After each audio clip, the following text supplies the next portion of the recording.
Welcome to the podcast. Súbele volumen. Conversation with the people who were with me. In the world TV. Carlos Tonight. Historias de un reportero. Carlos Tonight. Dale que viene lo bueno. Everyone, welcome to Carlos Tonight. Thank you so much for being here. My guest this week is an author and a music producer who has worked with such notable artists such as Peter Gabriel, Bobby Brown, Ozzy Osbourne, and Snoop Dogg. He is connecting to us right now from the UK. Steven Machat, welcome to the podcast. How are you? I'm great. How are you, Carlos? I'm doing good. You good? You know, yeah, it's great talking to you. Thank you for the opportunity. I want to start with, I saw your Cubs shirt. What'd you say? I saw your Cubs shirt on that intro. Oh, yeah. When you were owning your Cubs jersey.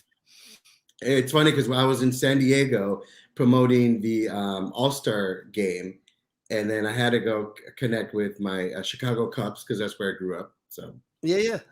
there you have it. It's very cool. Yeah. So they're playing my team this weekend. Oh, yeah.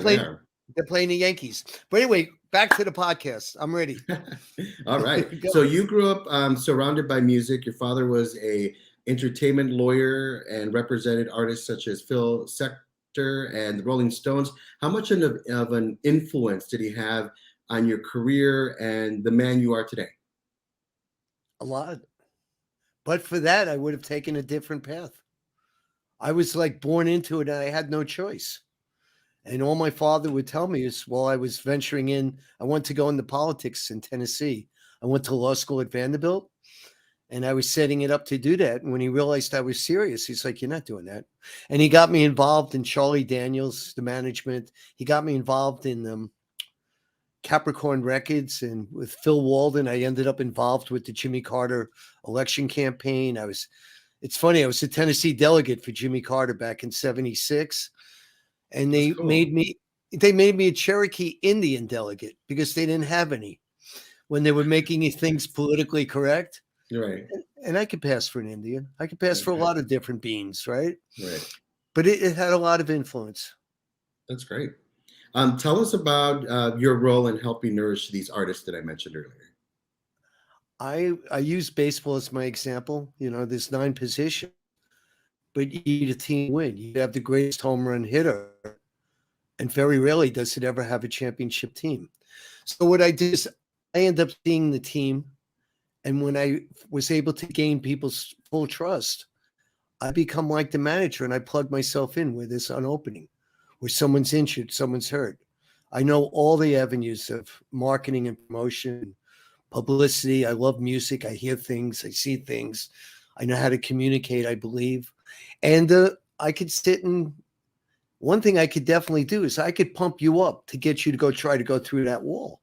So I sit there like the team coach, and it's like, before we go on the road, I'll tell you whatever you need. So you get out there and you're a phoenix, you're a fire, you're ready to go, you're ready to light up. And, and I'll help calm you down too. I love people and I read energy and I feed off it. Did you ever imagine that these artists would go on to do, bigger and better things and turned out to be the artists they became? I saw what I do with the artists, to give you the best answer I can in the short seconds that we have. I help them make their dreams come true. And if they believe that they could do it, and if they prove to me that they'll dedicate the time, the energy, and the wherewithal to doing it, let's go. Because, sometimes and I'm not always right. No one is, and you meet artists that just can't get it together. I have an artist right now called Rox Revolt and the Velvets. My wife that I'm with right now, we restarted a record label, and it's part of the School of Sacred Knowledge. And I had this intuitivist, an artist that heard from beyond, and she wrote great songs, and she had a great band, but she was scared to go the full distance. And I couldn't get the album out of her in time because I was in England and I decided I could promote rock and roll better here in England and then bring it back to the US. And I couldn't get the album out of her. And I had a single going on here and we didn't have the album. So it just fell apart. And now I'm trying to figure it out again. Yeah. So we're redoing it. But what I'm saying is I thought she had the energy to go to distance. And at that moment in time, she didn't. You know, you both have to have the energy. Yeah, And absolutely. you go make it work. Right. How much time did you spend with these artists? And do you have any cool stories to share? You pick one and I'll give you a story. I'm a walking How about story. Snoop Dogg? With Snoop Dogg? You want a great story? Yeah. Let's make it 2002, 2003, right? Somewhere in there. He's with Daz Dillinger. They're in Ohio. They're doing shows. Daz is, his warm-up. And I was handling Daz, and I get a call that the bus in Ohio got pulled over. Okay. Now they're in Ohio, so let's make that Central Time. Where was I then? I was in LA. So they got pulled over at like 5:30 in the morning, 5 o'clock in the morning, which in LA would be about 3 o'clock.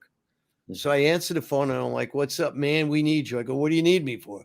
We got pulled over. There's a cop in here. We told him that we wanted to talk to our lawyer. So I said, I'm the lawyer. I said, what is he doing?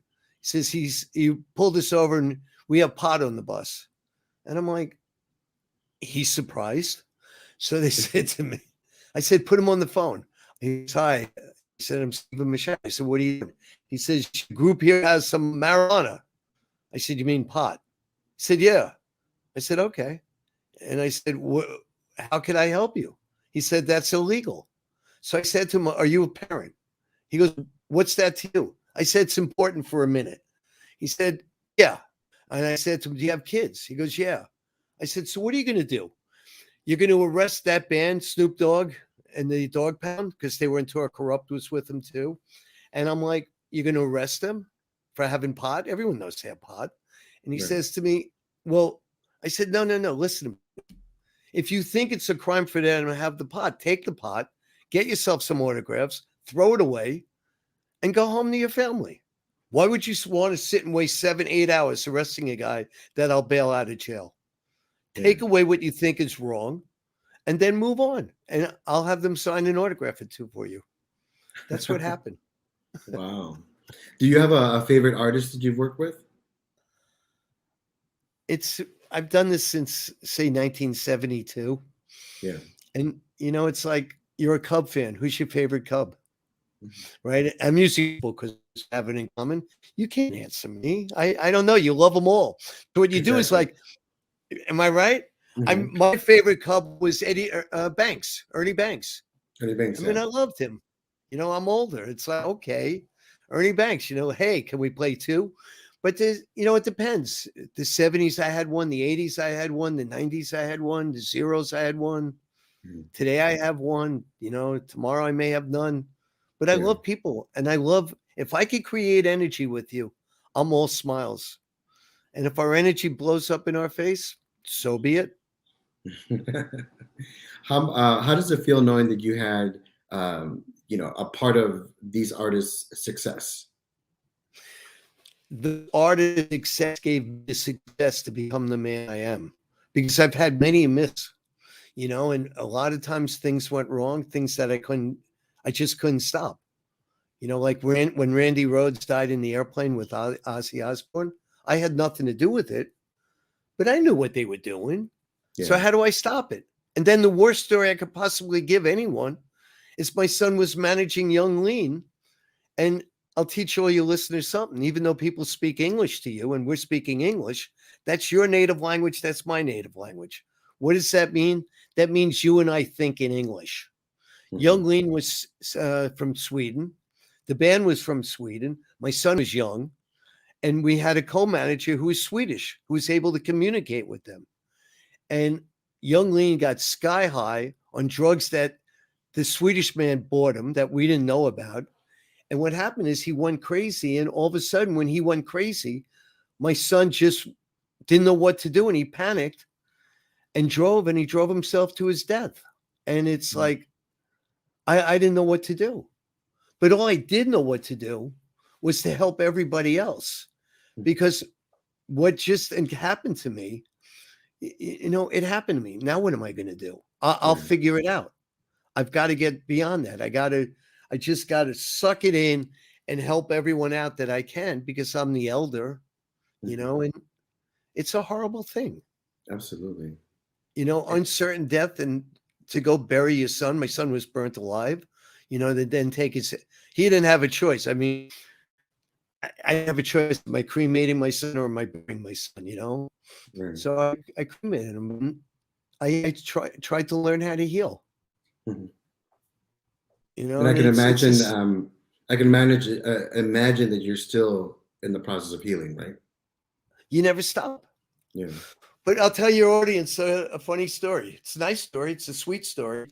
So anyway, I put up on Facebook on April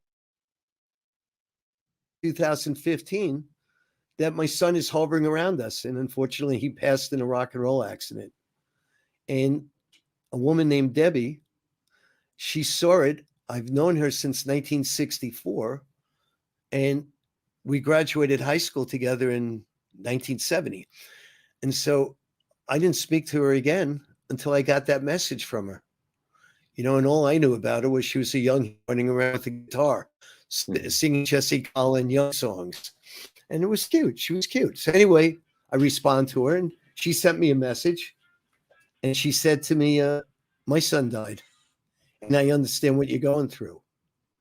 And if I ever could be of assistance, if I could ever help you, please let me know. She sent me a personal message. So, okay, I got her personal message. And when the United States Senate, we got together and we reconnected. We told stories about each other. We really didn't talk to each other in school. Maybe a nod, depending on whether your part in your head was. If it was on your right, you nodded right, or nodded left, or whatever. And then COVID came, and I was living in LA. I went to Miami to get my cataracts removed from my eyes, and I was doing a movie. I was helping edit a movie, and I'm sitting in a car with a woman that was boring me. Her and her husband were helping me on the editing. So I have ADD, I admit it, nothing wrong with it. So I started looking at Facebook, and up comes her picture, and I heard it from beyond. And it said to me, if you don't communicate with her now, it's over. So I told her, and here we are. We opened up SSK Records. We got married May 15th, and we're going to live our lives until we part from planet Earth, which is what my new book's about. Where you go when you part. Yeah, let's talk about that. You have almost a dozen books that you've published, from the history of viruses to Gods, Gangsters, and Honor, and the recent one, We've Got to Get Out of This Place. And so in this latest book, you ask those questions that a lot of people are wondering. And so let's start there. The first one is who we are. Yep. Who are you? And while I'm asking you who you are, who am I? And what's the difference between you and I? What you and I are, there is no difference, except we become a special, unique, and extraordinary particle that came out of the same wholeness that I call consciousness. And the consciousness, so you get what my opinion of it is, comes from the supreme being. It does not come from any Christ. It doesn't come from any God of any of these imperial religions or imperial governments that sit and make you live in a matrix. They give you reasons, the answer to your question, to hate your neighbor, hate your brother, hate your sister, steal, steal, steal. It's called capitalism. Get everything you can, instead of let's go make art together. That's what Earth is all about. It's in the word. Earth is the only planet that does not have the name of some form of other God, right? All of them, all the other 8 planets are gods. And Earth tells you the secret. You're a consciousness that incarnated into this body form that I'm looking at as you see me. And you came here to experience life in a physical form. You were able to touch each other, taste food. You're able to do things you can't do as a consciousness. And the consciousness is what separates us from every other being here on planet Earth. No other being has a consciousness. No other being could put together the knowledge I'm giving you and vocally express it.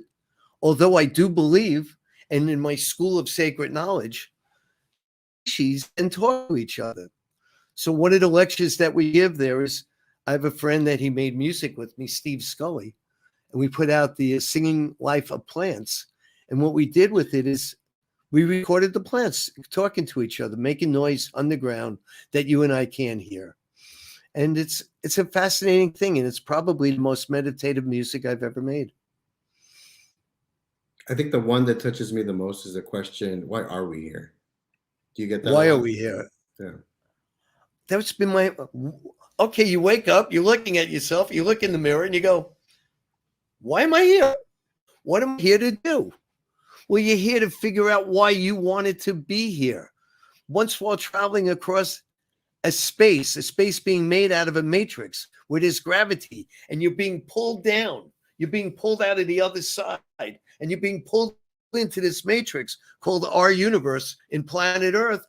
And all of a sudden you're sucked down here and you're like, okay, I forgot that I could fly. I'm now locked inside this body. I can't close my eyes, and just disappear, and it's like, and I'm not the only one that thinks like this. There are so many fairy tales that are all about this, and not Fairy, which is what the Vatican did. It's Faire. It's a French word. It means enchanted. These are enchanted tales. So you're like, okay, what am I here to do? Well, you're there to discover what your wants and what your needs are all about. You've separated and you've become an ego. Okay? You're an individual ego. An ego, ego means you've edged God out.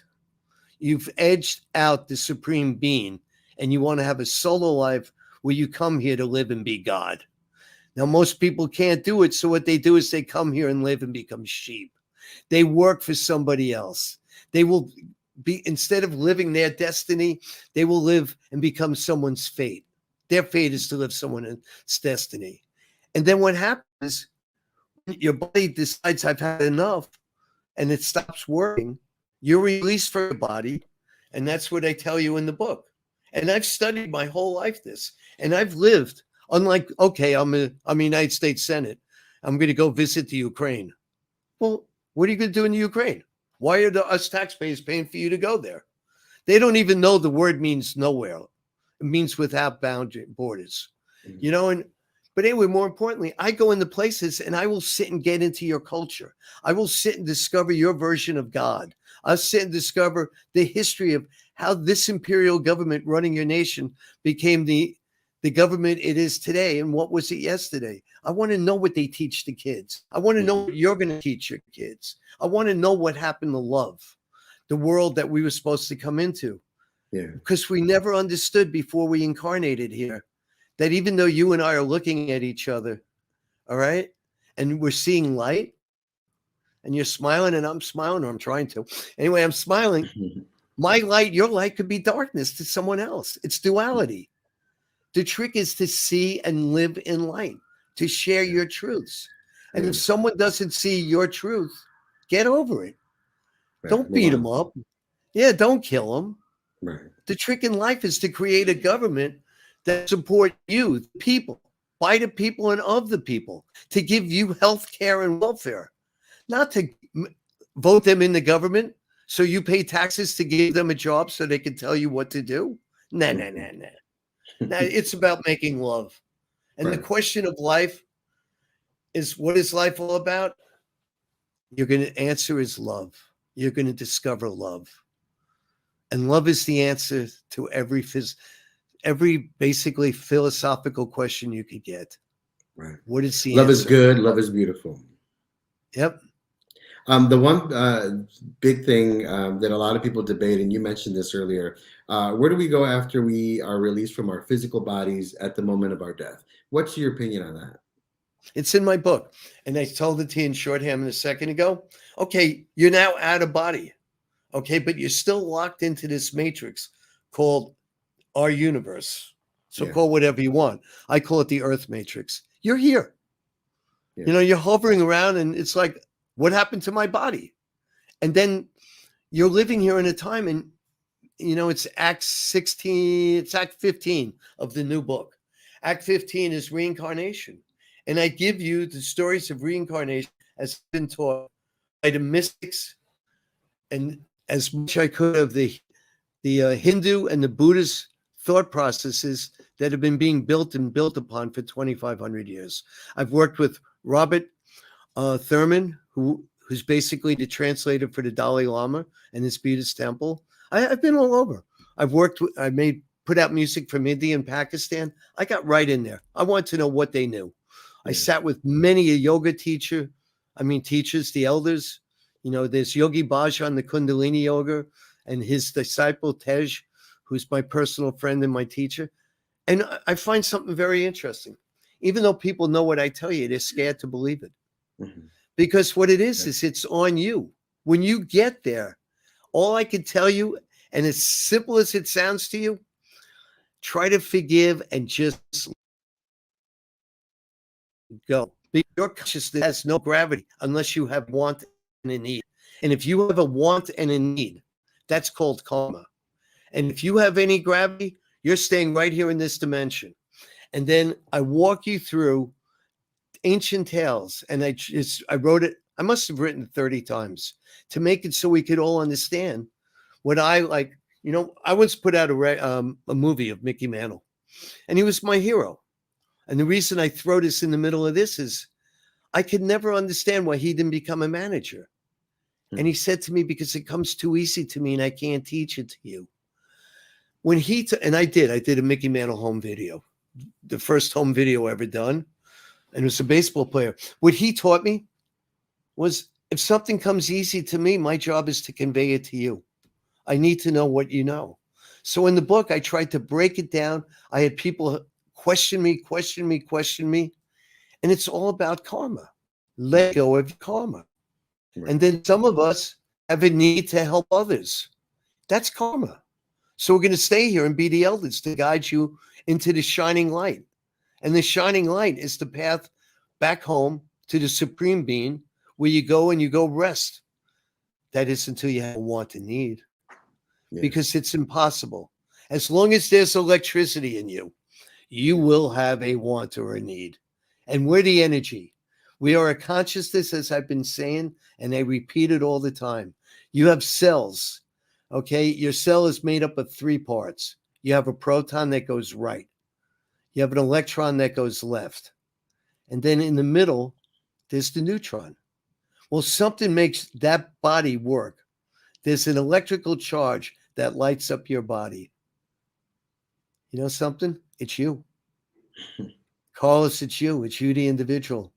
In my case, it's Steven, the individual. Mm-hmm. I have a want or a need, and the best thing I could teach people is, okay, I got thrown out trying to steal second base, but get up and dust yourself off and go back home and do it all again. Absolutely. Learn what you came here to learn. Go play it. Learn it, right? Yeah. I can't wait to check out your book. If someone's interested in picking up your book, where can they go? You could go to 3 places. You could go to anywhere books are sold, like Amazon or whatever, and just type in my name, Steven Machat, and it's StevenMachat. Or go to Steven, again, StevenMachat.com. Or if you want to come play with me, come visit me in the School of Sacred Knowledge.com. I've reopened the School of Sacred Knowledge that was shut in 530 AD by Emperor John Intus, if I said it right, who became the Byzantine emperor. They didn't want to have any competing theories other than what they and their churches told you. Mm-hmm. For you to get to heaven, you have to go through them. Mm. That's not true, my friends. For you to get to heaven, that's on you. Mm-hmm. And there's lessons and lessons, and it will take eons and eons. But you know something? You have life. And in the English language, we live in what's called the present. We're living in the now. And the word has a double meaning. The greatest gift you have is your life here in the present. If you worry about the past, you're living in your back. You're living, forgive me, in your ass. Mm-hmm. You're going to create worries you don't need. When you try to meditate, your mind doesn't want you to shut it off. Your mind is not your enlightenment. Your mind is the part, it's the computer. It's the part that tells your body parts what to do. And you do three things, my friends, or four, because I consider us all friends. You eat, and you have to eat living forms. We eat living forms. Why? I don't know. We haven't developed yet where we can give you the vitamins you need to keep your body going. Even a plant, you vegetarians, is a living form. And that plant makes the oxygen you and I breathe, and you and I breathe out the oxygen in a carbon dioxide form, which allows the plants to leave. Life is all duality. We share. Your heart breathes in the oxygen and it breathes out the carbon dioxide. And that's what we do. We live in a world based on sharing and loving. And you remember those rules. And understand, you're not going to win every game, whatever your games are. That's why my book, here's the cover. I show you it's a game. Yeah. There you go. I think. We got to get out of this place. I'll make sure to put that in the show notes so people can know about it. Hey, before I let you go. I'd be honored. And the School of Sacred. Well, I was just going to finish real quick. The School of Sacred Knowledge. I have different intuitives who share with you their knowledge and their awareness. We're all mystics. And for you to ask questions that you just asked that we were doing, you're like everybody else, including myself. You want to know how you got here. Yeah. And you want to know how we get out of this place. And all you'll do is go to another matrix and you'll go home to the Supreme Being. It's a blessing. Yeah, it is. You were going to ask me something. I was going to ask you before we go, there's a big movie coming out about Elvis this summer. Have you ever met him, and what was that like? Yeah. All right. I met Frank Sinatra. It's in my book, God's Gangsters in Honor. All right. And I tell you how.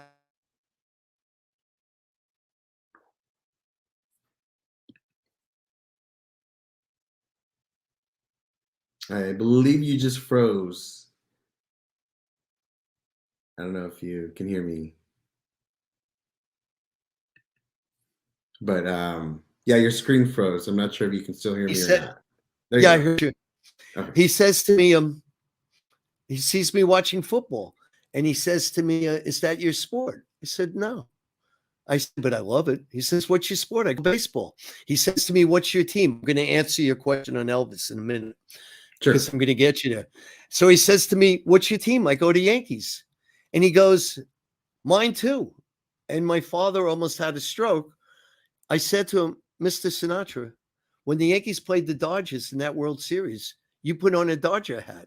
And he looks at me very coyishly, and he says to me, son, I live in LA. I couldn't put on the Yankee hat. And then he looks at my father. He goes, I love him. And then we ended up having a conversation, and I like the guy.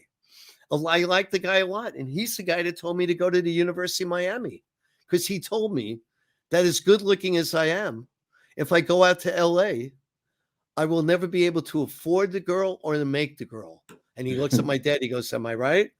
And my father goes, yeah, I didn't look at it like that. But yes, Steven, he's telling you the truth. He told me to go to Miami. I'll have a field day. And then 1972, I meet Elvis Presley at Madison Square Garden. And I go there with my then girlfriend, and I go with my mom and dad. And I'm watching everyone getting up and going nuts and this and that. And it's like, okay, great. So now we go backstage, and I'm ready to have a Frank Sinatra meeting with him, right? And this guy couldn't even talk to me. He just sat there, and he didn't really communicate with anybody. He wanted to be communicated with, and he would answer questions, but he would not engage you. And I found him to be a bore. And then what happened was, I believe he passed on August 9th, 1977, or somewhere there close. And I'm in LA. I had just taken the bar exam. I'm living with Leonard Cohen. And all of a sudden, my father comes in. He says, Steve, you're going to England. And I go, hey, Dad, am I going to England? He says, you're going to England because the man that we're now eating breakfast with, Freddie Beanstalk, owns all the songs, or most of them, that Elvis Presley sang. Elvis Presley never wrote a note. By the same token, neither did Frank Sinatra. But anyway, when I went to England, and what they did is they made me put together the play that went on for about 32 years called Elvis. Mm-hmm. And I helped structure it. And it was so boring because all I did was take the copyrights out of one company into another company. And what happened was I got bored. I was having a great time in England. And I went to a restaurant with a man named David. And David's father was Don. And David got picked on by some people. And I just pulled whatever I pulled because I heard the higher powers to do it. And the next thing I know, Don called my father. My father and Don got into business with their two sons, David, who Don was in business. And my father and we ended up representing Jet Records. And I ended up becoming the business affairs and lawyer for a band called the Electric Light Orchestra. Wow. And that is my history. Awesome. That's what changed my life. And that's how it all happened. All right. Thank you, Steven. And the names were Don and David Arden. And the daughter was Sharon Arden. And that's how Sharon and I was there and started Ozzy Osbourne with Sharon because Don told me to do it. There's your whole story. That's awesome. Well, thank you again for sharing your story and being here. I really do appreciate your time. Thank you, Steven. I appreciate yours. And thank you. And thank you to your audience. And you take good care.